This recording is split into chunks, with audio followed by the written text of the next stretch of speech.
আজ তোমাদের জন্য নিয়ে এসেছি দারুণ টেস্টি পটলের এই রেসিপি। এভাবে পটল রান্না করলে গরম ভাতে আর কিছুই লাগবে না। পুরো রেসিপিটি জানতে এবং পটলের ভেতরে জুসি ভাবটা 100 ধরে রাখার ট্রিক্স জানতে ভিডিওটি শেষ পর্যন্ত আমার সাথেই থাকো। পটলের রেসিপিটি দারুণ টেস্টি, তার জন্য এই পটলের রেসিপিটি রান্না করতে আমি এখানে নিয়ে নিচ্ছি পটল। তো এখানে আমি অল্প পরিমাণের পটল নিয়ে নিছি, তোমরা চাইলে বেশি পরিমাণে এই রেসিপিটি রান্না করতে পারো। তো তারপরে হচ্ছে এই পটলগুলোকে আমি একটু ছিলে নেব। আর এই পটলগুলো কিন্তু পুরোপুরি ছিলে নেব না, জাস্ট হালকা করে একটু একটু করে আমি ছিলে নেব আর কি, একটু খোসা রাখবো আর একটু ছিলে নেব।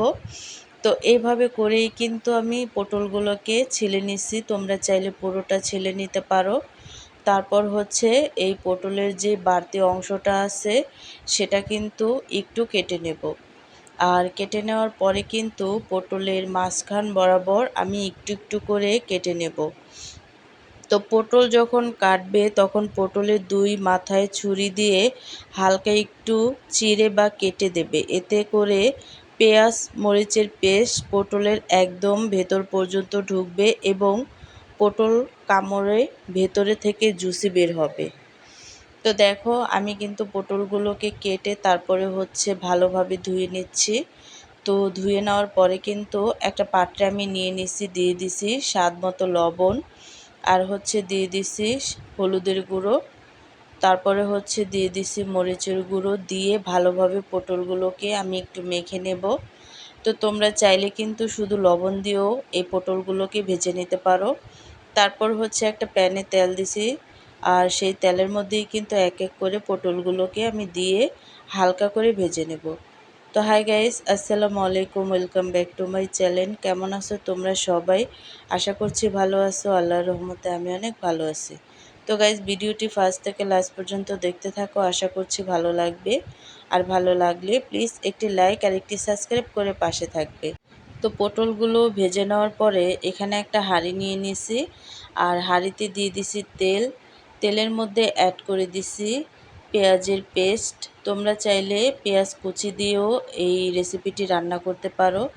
তো আমি কিন্তু পেঁয়াজটাকে পেস্ট করে তারপরে হচ্ছে অ্যাড করে দিছি। দেওয়ার পরে কিন্তু পেঁয়াজের যে বাড়তি পানিটা আছে সেটা তেলে ভেজে আদা রসুনের পেস্ট দিয়ে ভালো করে ভেজে নিছি। তারপর হচ্ছে রেগুলার রান্না করার মশলাটা আমি অ্যাড করে দিছি, দিয়ে অনবরত নেড়ে চেড়ে একটু ভেজে নেব।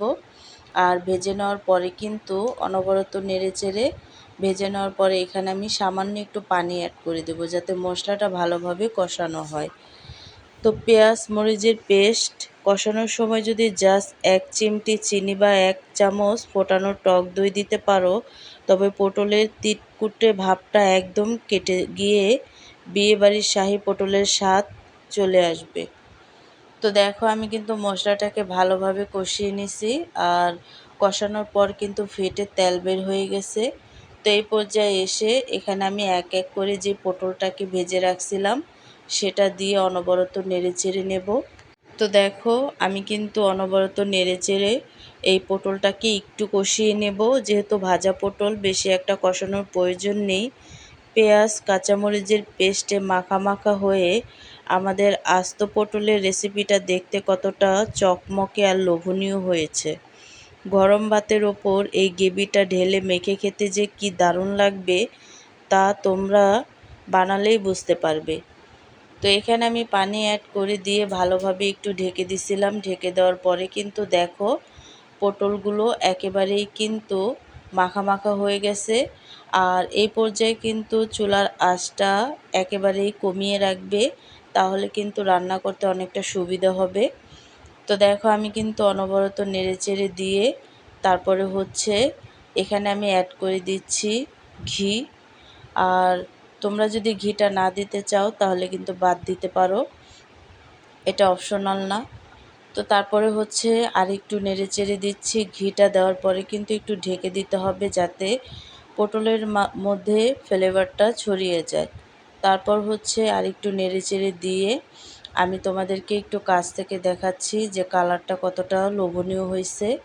তারপর হচ্ছে আমি পরিবেশন করে দেখাচ্ছি। এই পটলের রেসিপিটা যদি গরম গরম ভাতের সাথে তোমরা খেতে পারো তাহলে কিন্তু অসাধারণ লাগে। তৈরি হয়ে গেল আমাদের গরম ভাতে জমে যাওয়ার মতো দারুণ টেস্টি আস্ত পটলের রেসিপি। আজ দুপুরেই ঝটপট ঘরে বানিয়ে ট্রাই করো। আজকের এই নতুন আইডিয়া পটলের রেসিপিটি তোমাদের কেমন লাগলো কমেন্ট করে জানাতে একদম ভুলবে না। পটল এমন একটা সবজি যা আমাদের বাজারে খুব সহজে আর সস্তায় পাওয়া যায়, কিন্তু অনেক সময় বাড়ির বাচ্চারা বা বড়রা পটল দেখলেই মুখ ফুরিয়ে নেয়। আমরা যদি রোজকার এই চেনা সবজিটাকে একটু অন্যরকম পেস্ট মশলা আর নতুন আইডিয়া দিয়ে রাজকীয়ভাবে রান্না করি, তবে কিন্তু অবহেলার পটল ডাইনিং টেবিলে সেরা আকর্ষণ হয়ে ওঠে। অল্প খরচে পরিবারকে খুশি রাখার এই ছোট ছোট চেষ্টাই তো আমাদের রান্নার আসল আনন্দ। ভিডিওটি ভালো লাগলে অবশ্যই আমার চ্যানেলটিকে সাবস্ক্রাইব করে আমার পাশেই থাকবে। তো আজকের রেসিপিটি কেমন লাগছে অবশ্যই কিন্তু কমেন্টে জানাবে। তো অন্য কোনো রেসিপি নিয়ে তোমাদের মাঝে আবার চলে আসব। আজকে এই পর্যন্তই।